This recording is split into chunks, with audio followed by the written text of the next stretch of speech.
Tension ഇല്ലാണ്ട് ജീവിക്കണം എന്നുണ്ടെങ്കിൽ എന്തൊക്കെ കാര്യങ്ങളാണ് ശ്രദ്ധിക്കേണ്ടി?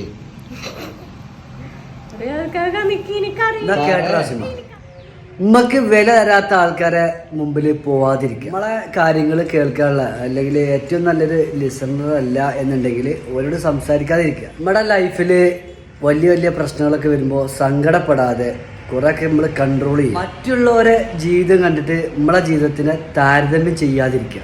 എങ്ങനെ നമ്മൾക്ക് എന്താ ഉള്ളത് വെച്ചാൽ അതിൽ നമ്മൾ സന്തോഷം കണ്ടെത്തും. ഏറ്റവും പ്രധാനം എന്ന് പറഞ്ഞാൽ ഇവിടെ നോക്ക്, സർട്ടിഫിക്കറ്റിന് വേണ്ടി ജീവിക്കാതിരിക്കുക. അതായത് ഒരാളെ സർട്ടിഫിക്കറ്റിന് വേണ്ടിയിട്ട് നമ്മൾ ജീവിക്കരുത്. നമ്മളെന്തെങ്കിലും ചെയ്താൽ അയാളെന്താ വിചാരിക്കുക അല്ലെങ്കിൽ ഓരെന്താ വിചാരിക്കുക അങ്ങനെ വിചാരിക്കരുത്. നമ്മളെ സന്തോഷം എന്താണോ അതാണ്. ചില കാര്യങ്ങളൊക്കെ കീപ്പ് ചെയ്യണമെങ്കിൽ നമ്മൾ എന്നും ഹാപ്പി തന്നെയാണ്, സന്തോഷമാണ് അല്ലേ?